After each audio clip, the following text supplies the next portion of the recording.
Imagine a darkness so profound it swallows all light, a silence so absolute it deafens the soul. This was the world Jonah inhabited, not in a tomb, but within the living confines of a great fish. The ocean's immense pressure surrounded him, a watery prison. He was adrift in the belly of the deep, a place of utter isolation and despair. Every breath was a struggle, every moment a stark reminder of his rebellion and flight. He had chosen his own path, and it had led him to this suffocating abyss. For 3 days and 3 nights, time seemed to cease. In that profound darkness, stripped of all earthly comforts, Jonah was left with nothing but his own thoughts and the overwhelming presence of his predicament. It was a crucible for the soul. Yet in that suffocating silence something shifted. His heart, once hardened by defiance, began to soften. From the very core of his being, a desperate plea emerged, a turning towards the only one who could hear him. From inside the fish, Jonah cried out to the heavens. His voice, though unheard by human ears, resonated in the spiritual realm.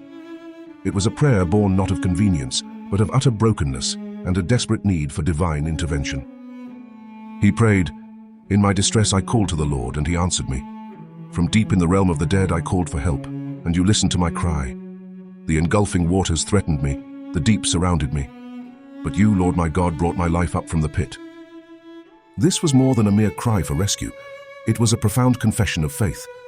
Jonah acknowledged God's absolute sovereignty, even in the most impossible circumstances.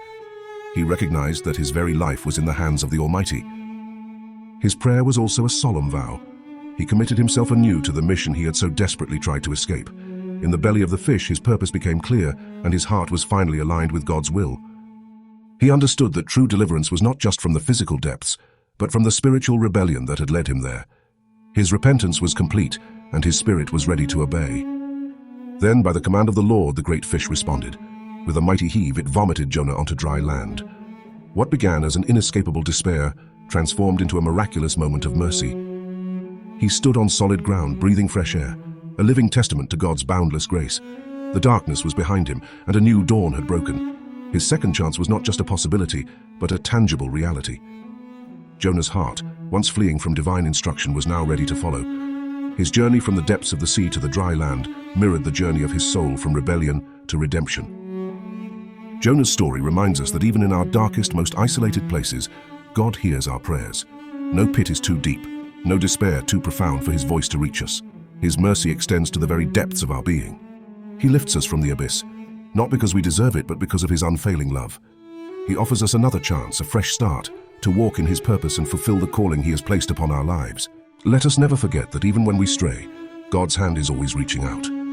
His grace is sufficient to bring us from the belly of despair to the dry land of new beginnings, ready to walk in his light.